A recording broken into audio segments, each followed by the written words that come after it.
I am so incredibly excited to be able to share with you guys this morning. I am not the lead pastor here. My name is Daniel Barron, and I've been coming here to Hope for about 12 years now. I have a smoking hot wife. And I have two beautiful baby boys that are out there in Discovery Land right now, Andy and Jones. Andy is 3.5, and Jones is about to be 10 months old. And I distinctly remember when Andy was born that my name here changed from Daniel to Andy's dad. I didn't matter anymore. It was just all about Andy. And now, depending on which of my kids you're holding, I'm either Andy's dad or Jones' dad. I'm not Daniel anymore. I serve here every other week downstairs in the children's ministry. I get to lead large group for them every other week. It's a fantastic, wonderful, amazing time right below here. And if you've never had the opportunity to go downstairs and see the amazing, awesome, incredible time that we have downstairs with your children, you should make time to check it out. It is so much fun. And I want to just big shout out to Meredith Bowman and Rebecca Clark.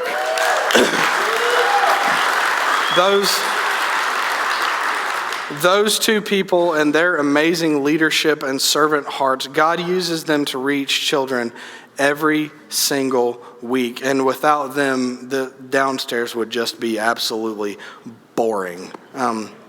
So I think it is awesome to see this summer has been getting packed out a little bit. And there's been, we've had to add chairs in the back, and it's summer vacation, and there is something going on here at Hope Church that I can't explain. I don't think many of us can explain, other than God is at work in this place. And those of us that have been around Hope Church for 12, 15, 18 years, we remember what God has done here and some of the incredible things that he's done over time. And it feels like that last song. It feels like he's about to do it again. And I just can't be more excited about what Jesus is getting ready to do in this place. I am so extremely excited. Now, I do have to say this first. I had a message completely written out, and it was going to be just bombastic, awesome, hype, excited. It was going to be great. And then Thursday morning, it all changed. The whole thing. God just said, no, you're not talking about that. You're going to talk about this. And I was like, oh, okay, cool. I'm a little nervous now because it's Thursday. God, are you sure? It's Thursday and Sunday's coming.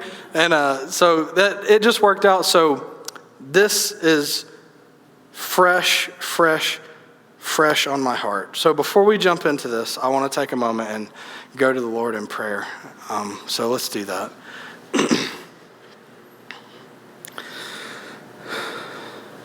God, I thank you this morning that you allowed us to wake up in a place where we are free to come and worship you.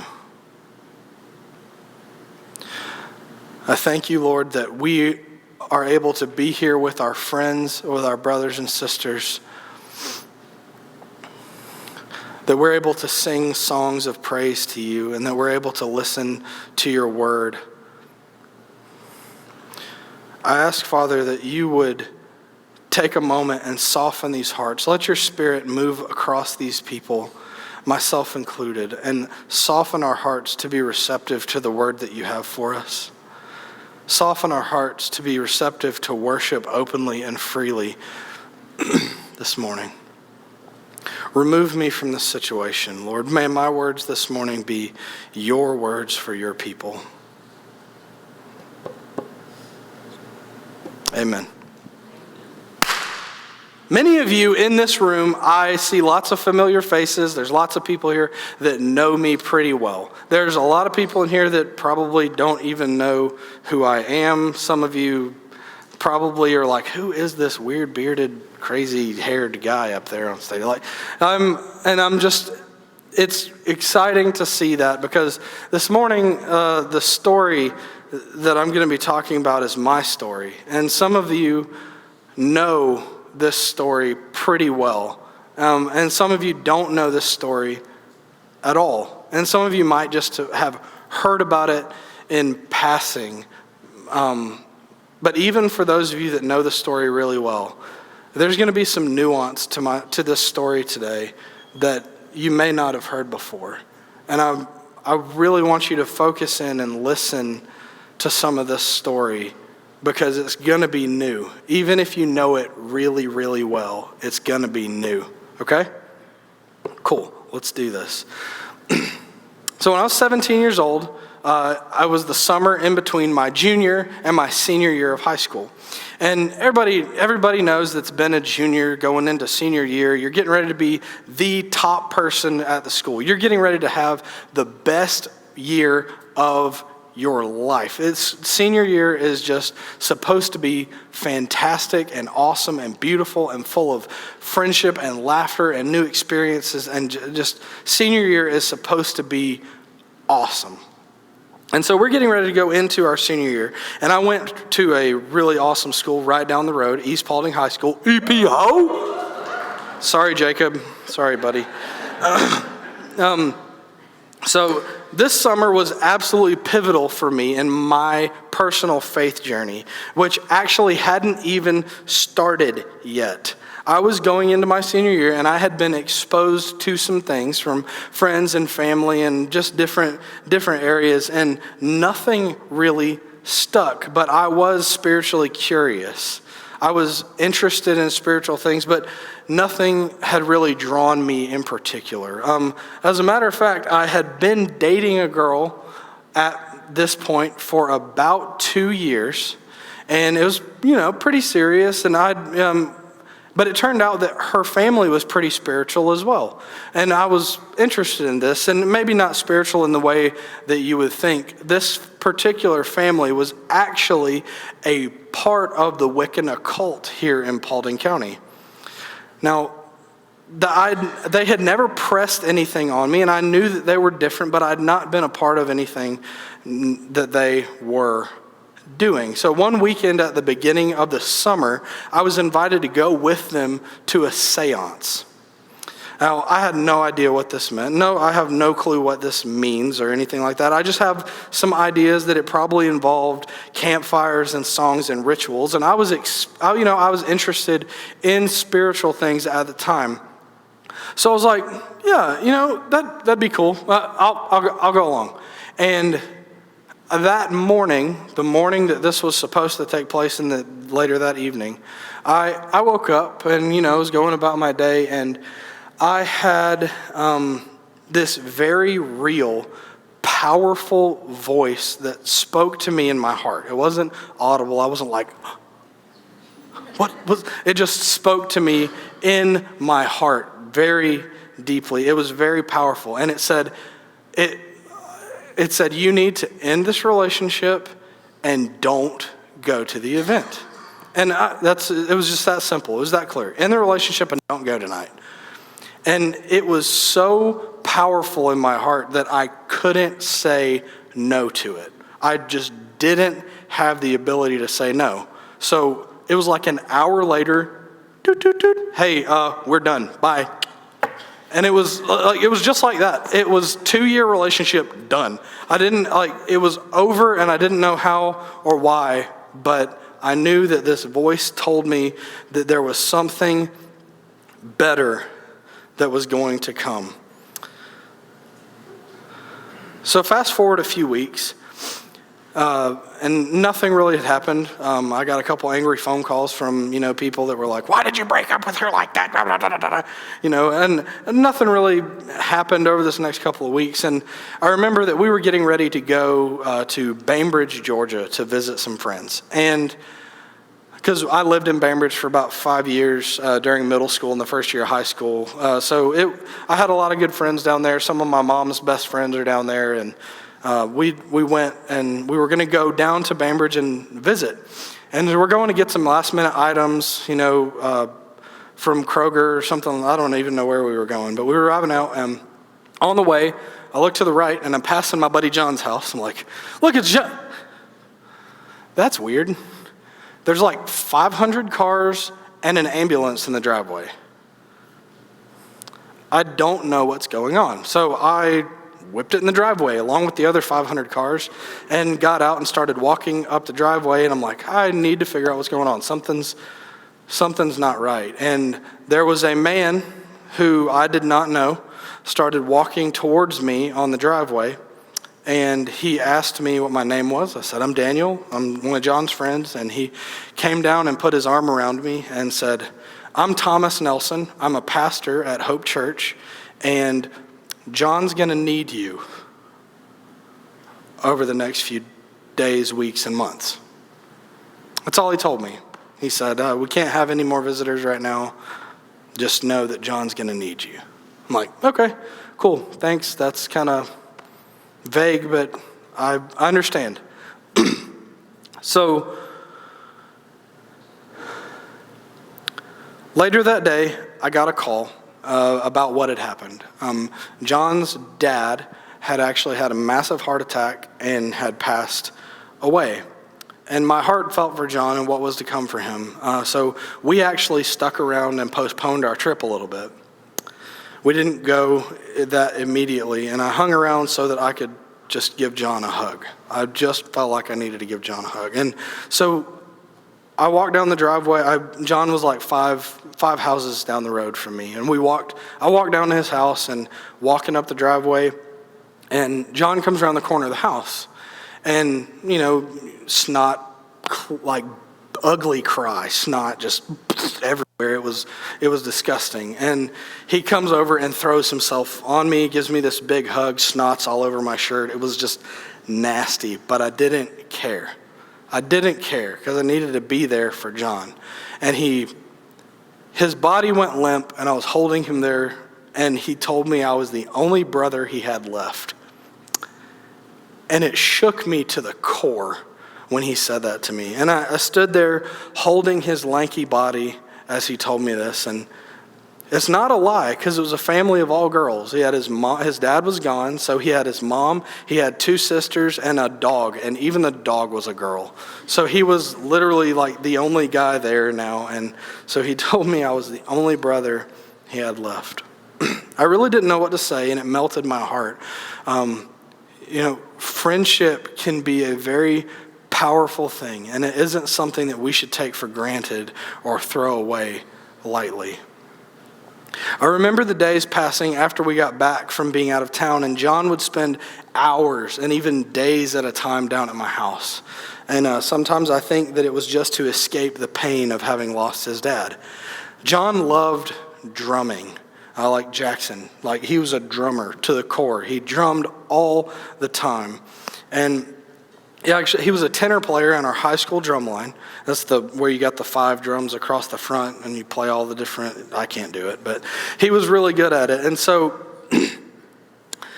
he also had his name on, those drums are called tenors, and his name on everything was Tenor Man. So he just drumming to the core. Like, you know how you make your username when you create your new email address is going to be Superman15 because Daniel's super, or whatever. Like, you come up with something that describes who you are. Like, I'm not going there, Paul. I'm leaving you out of this. So I didn't really know it at the time, but John was a young man of faith, and he went to Hope Church. And they had a ministry here at the time that was called Fusion. They were doing a talent show for the opening night of Fusion on August 16th, and he needed some way to transport 3 of these tenor drums, so 15 drums up here to the church. And he's like, hey, doesn't your mom have a Trailblazer? And I was like, yeah. And he said, well, can you drive that so that we can take these drums up to my church? And you should stay for the thing. So I kind of got tricked into being here. But I was here for this 15 drum solo that he played as part of this talent show. And I was here for the opening night, and I was absolutely floored by the experience. I knew that this was where my spiritual journey had been leading me, was right here to Hope Church, right down the road in the community that I live in. It was right here. So the next day after school, we were all planning to go grab some food after band practice, but we had to take another of our friends home first. So we're like, okay, cool, get in the car. We're going to go to Taco Bell. This is going to be fantastic. Everybody loves like a taco 12-pack. I love a taco 12-pack. I've eaten a taco 12-pack with Ryan Trina before. That was fun. And crystals, but that's a different story. So we were on our way to take my friend home, and I lost control of my mom's Trailblazer. I overcorrected, and the car went sideways. It slid down the side and hit a driveway. What happens when a car's going sideways and gets a lot of grip on the tires? It rolls 5 times. And it came to rest. I have no memory of this, I have no memory of this incident whatsoever. But I do know that John was in the back seat. I do know that John was ejected from the vehicle. I do know that John, when the paramedics got there, he'd had a broken rib that punctured an artery. And when they laid him out on the gurney, he bled out and passed away.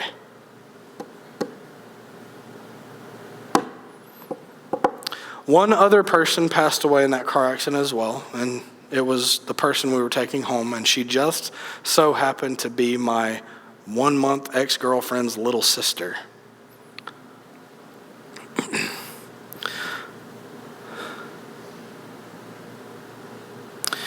We were expecting to have the most amazing school year. We were planning to make a lot of memories, but it all got cut short that night.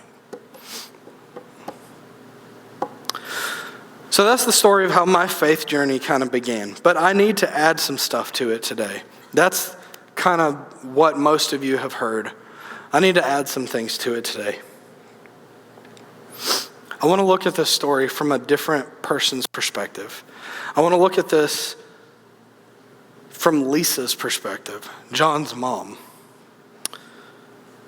She was the Spitfire redhead that loved Jesus more than most of us can even imagine. So we're going to look at Hebrews 11 in just a bit, and many regard that as the Heroes of the Faith Hall of Fame. And in my personal faith journey, Lisa Hicks is right there in the midst of that Hall of Fame. Lisa lost her husband suddenly with no warning. From what I'm told, she got home to find him blue in his chair at his home office. I can't even imagine the anguish in that moment. The horror, the brokenness, the hurt, and the pain. Lisa dealt with the loss. She continued to be a fantastic mother. She continued to be a fantastic friend. She continued to love Jesus. She continued to point to the goodness of God through all of it. And then 3 to 4 weeks later, she got a phone call. Your son didn't make it. We did all that we could, but he's gone now. He was in a car accident and he didn't live. And the same could be said. She continued to be a mother. She continued to be a friend. She continued to love Jesus, and she continued to point to the goodness of God through all of it. I've thought this situation through multiple times in my head. I don't know how I would even be able to continue on if Lindsay suddenly passed. But to lose Lindsay and one of my boys, every time the scenario plays out in my head, it doesn't end well. I either walk away from Jesus or I go into isolation. Somebody else has to take care of my living child because I've gone into such a depression that I can't handle it.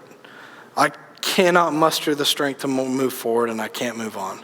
That's how the scenario plays out for me as I think about it every single time. But Lisa Hicks, her faith in Jesus was her strength. I watched this kind woman extend love to me and my family. I watched this woman sit next to me in church and sing praises to God. I watched this woman actually give me my first Bible. I watched this woman befriend my mom.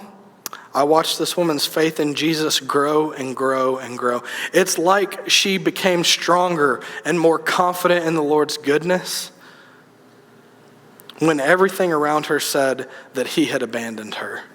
Everything in her life shouted that God was no longer with her, and yet he was, and she could see it, and she could feel it. What an incredible testimony. Personally, Lisa Hicks was a pioneer of my faith in Jesus. If Lisa had not been the shining light of Christ to me after that car accident, I do not know that I would be a part of this church today. I do not know that I would even be a Christian today. I do not know that my family would have come to Christ. Lisa Hicks' faith in those days, weeks, months, and years to come was huge for so many people. And it's just an unbelievable testimony of the power of what God can do in your life, what God can do through us as his children. I think that we all have a tendency to lean exactly the opposite of the faith response. It's unnatural for us to forgive others because we want to get them back. It's unnatural for us to press into the hope of a future because we so easily see that there's all of these things fighting against us to move forward. It's unnatural for us to have full trust and assurance of things that are unknown. It's unnatural for us to trust God. We would rather trust in things that we can control. We would rather put our trust in money, jobs, other people, status, safety, comfort. Romans 1 says this, "For although they knew God, they did not honor him as God or give thanks to him. But they became futile in their thinking, and their foolish hearts were darkened. Claiming to be wise, they became fools, and exchanged the glory of the immortal God for images resembling mortal man, and birds and animals and creeping things."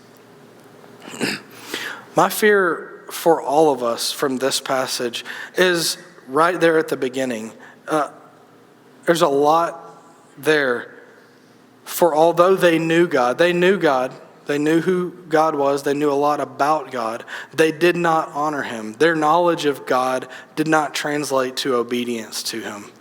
And that is my fear for us, is that we know a lot about God. We know things about him. We know who he is from stories and things like that, but we may not know God.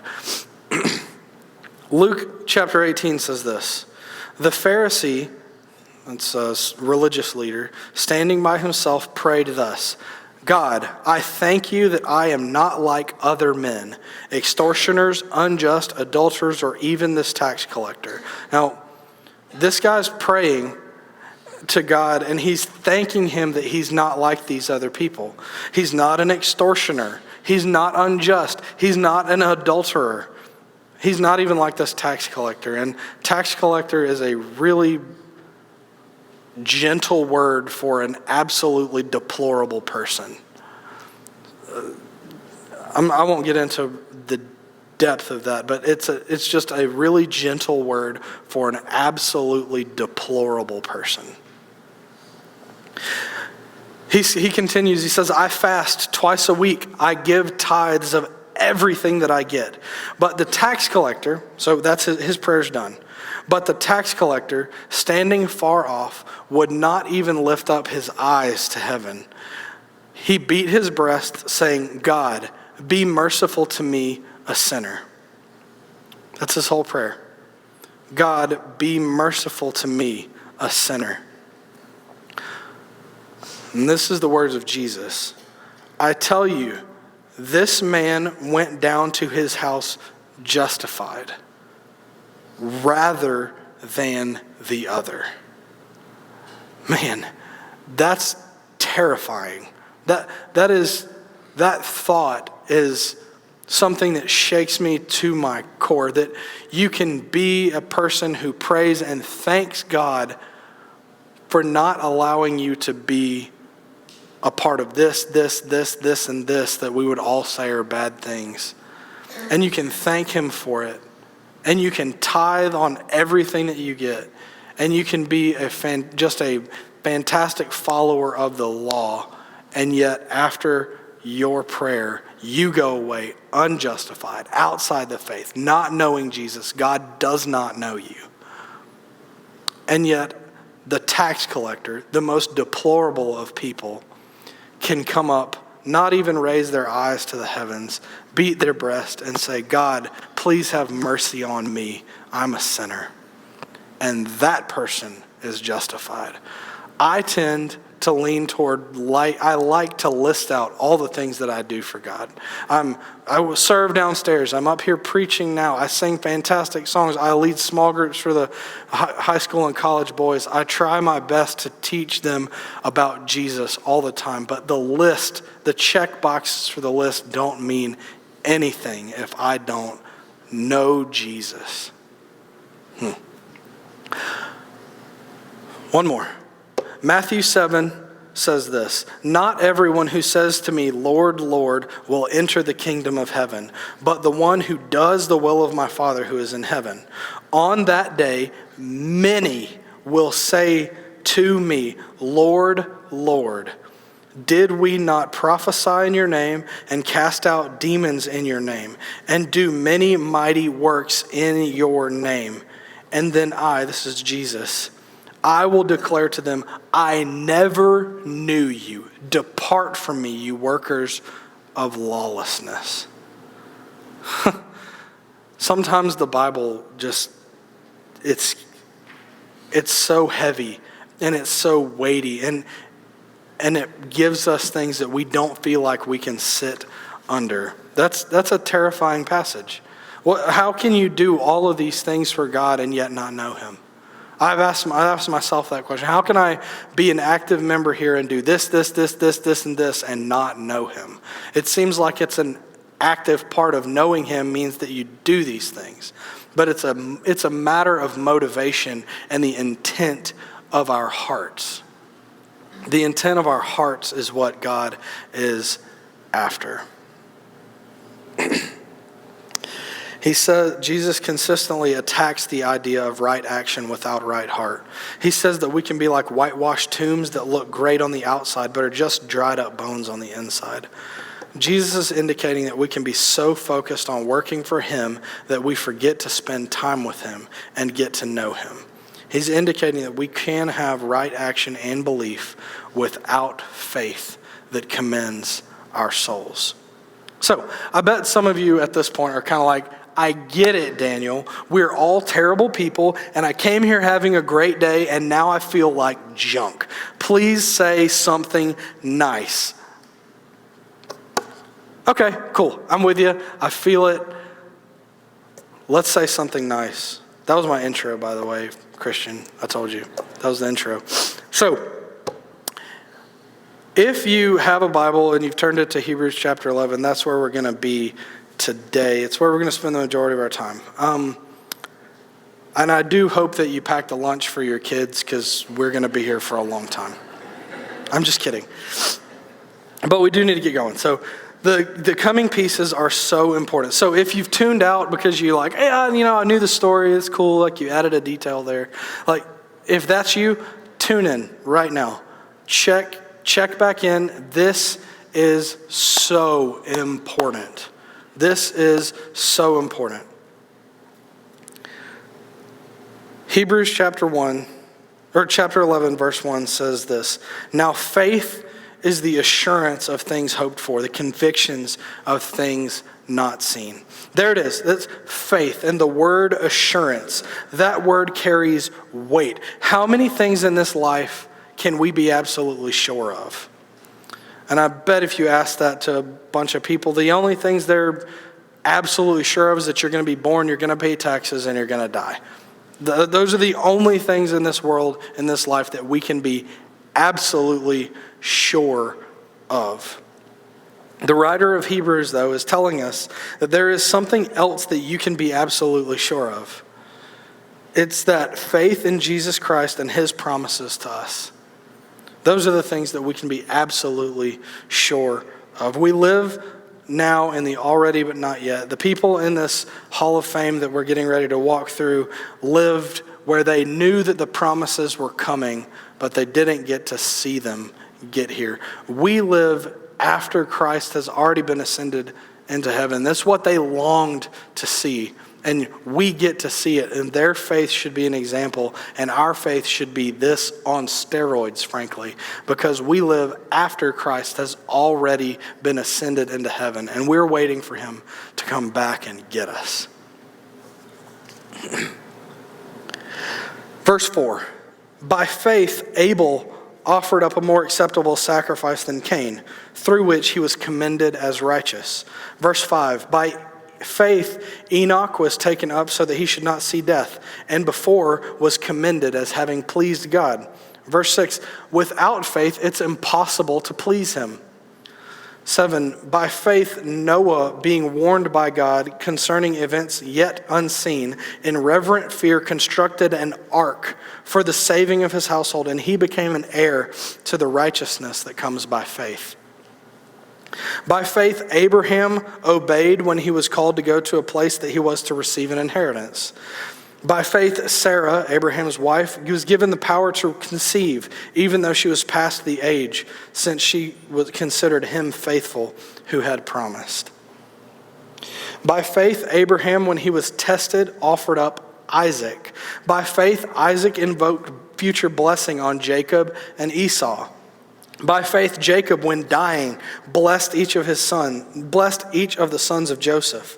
By faith, Joseph, at the end of his life, made mention of the exodus of the Israelites. By faith, Moses, when he was born, was hidden for 3 months by his parents.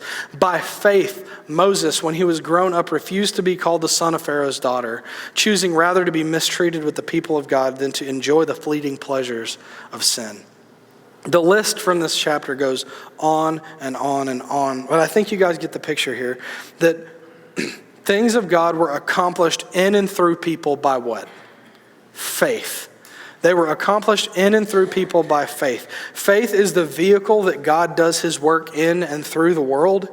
The faith of his people is how the Lord reaches the people of this world that don't know him yet. So where does this faith come from, though?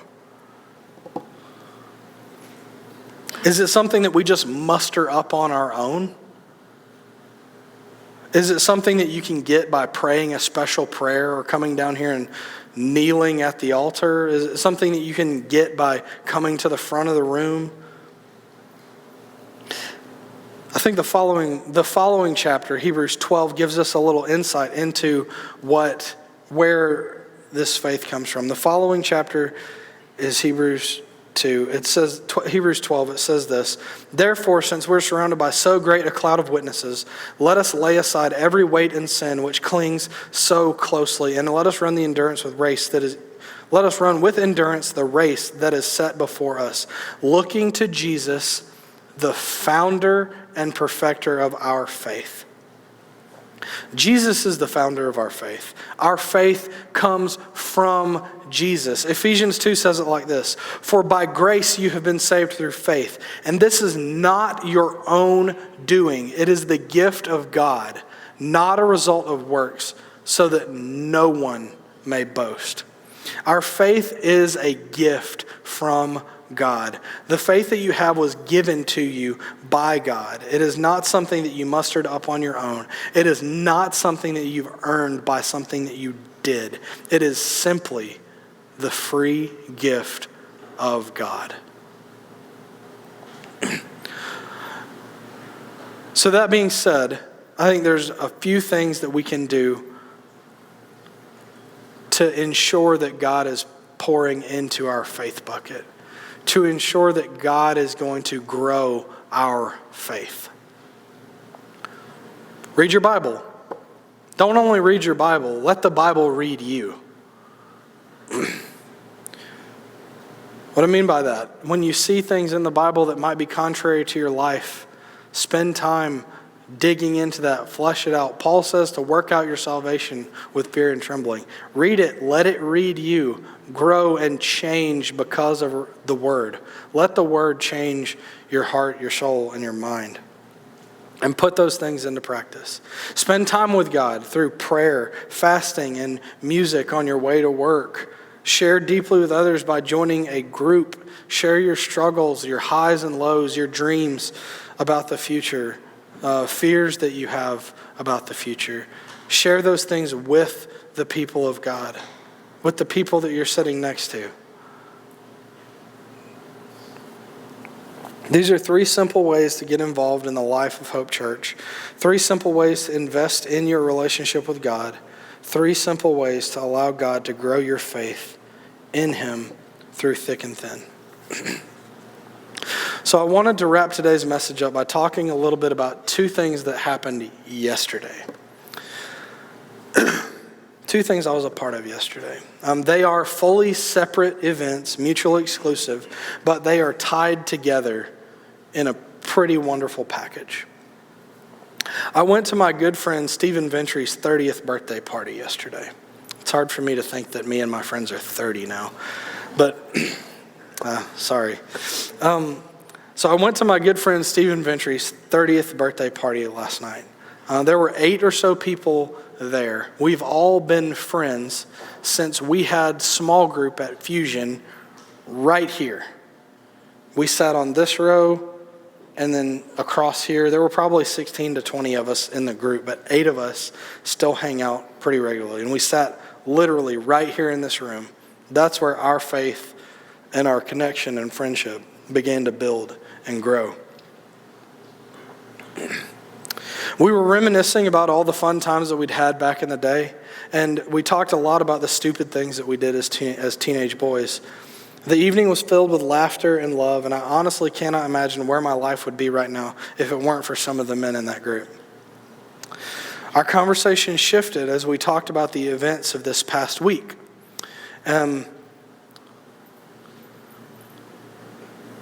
For those of you that don't know, Lisa Hicks actually passed away on Monday.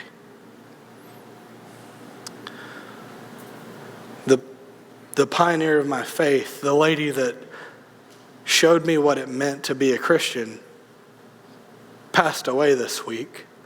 She's not here anymore. I can't pick the phone up and call her or send her a Facebook message and see how she would respond to a situation.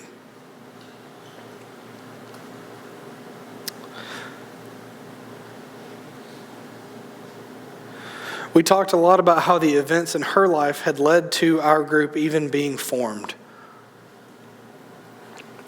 And we talked a lot about her faith and how huge it was over a life of drawing close to God. And then before that, before I went to that party, here in this room, we had a visitation celebration kind of thing for Lisa to remember her life. And there were pictures flowing, and I got to see people that I hadn't seen in a long time, and lots of people came together as a result of Lisa's faith. That room came together, those people were there together because of Lisa's faith, not because she passed away. They were there because she allowed the Lord to grow her faith, to be big and to be bold.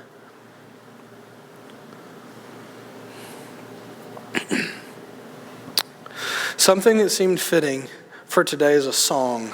And Cody, I don't know if you guys want to make your way up here or whatever at this time, but something that seemed fitting today was a song that I cannot get off of my mind in the midst of this tough week. And it's called Still God. It's a song about God always having been and always will be. Nothing has ever challenged God. You hear that?